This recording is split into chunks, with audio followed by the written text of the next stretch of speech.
Leonida, të përshëndes, a u dhanë masat e sigurisë për personat e arrestuar? Përshëndetje Fabiola, në fakt vetëm pak minuta më parë ka përfunduar seanca në lidhje me masën e sigurisë në ngarkim të 7 personave të arrestuar 2 ditë më parë në një resort në Gjirin e Lartësit, teksa ishin duke drektuar së bashku me njëri tjetrin. Gjykata e Durrësit ka vendosur si masë sigurie 6 dhe themi masa sigurie arrest në burg dhe vetëm njërin prej tyre ka vendosur si masë më të lehtë sigurie atë të detyrimit paraqitjes.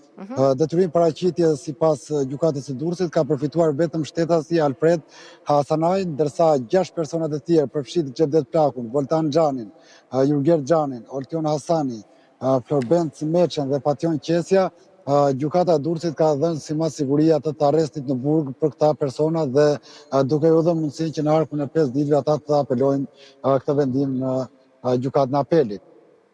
E kuptoj, ndërkohë Leonida, po thatë për një person që ka detyrim paraqitje, kjo për faktin sepse nuk është i përfshirë ndoshta në vepra të rënda kriminale. Për personat e tjerë, a mund të themi edhe një herë se për çfarë akuzohen ata?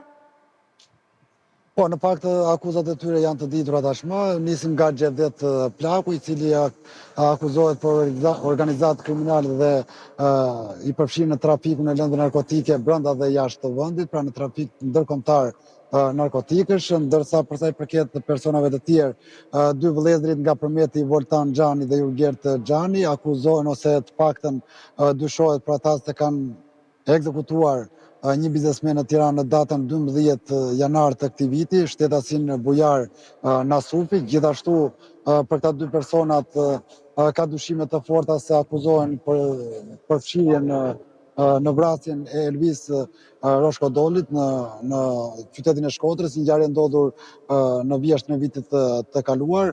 Për këtë person dyshohet se vëllezërit ka patur një konflikt për prishje të pazareve të lëndëve narkotike dhe për këtë arsye dyshohet që mund të jenë të përfshirë në vrasjen e tij. Ndërsa për sa i përket shtetasit Flobenc Meçja, dyshohet se është paguar rreth 5 milion euro nga grupi Çapja për të ekzekutuar shtetasin Orion Alibejt, edhe ky një qytetar nga Elbasani, rival i fisit Çapja në qytetin e Elbasanit, por këto janë dyshime sipas grupit të hetimit dhe tashmë le të themi në një farë mënyrje për sa i përket shtetasit Voltan Xhani dhe Jurget Xhani, si kundër dhe Florbenc Meçajt. Me këta ka punë tashmë Spaku, pasi këta ishin të shpallur në kërkim nga Spak përpara se të arrestoheshin në Gjirin e Lartësit së bashku me 5 personat e tjerë. Po patjetër, pasi janë grupi strukturuar kriminal dhe është kompetencë e Spakut. Leonida, faleminderit për këtë raportim. Faleminderit juve.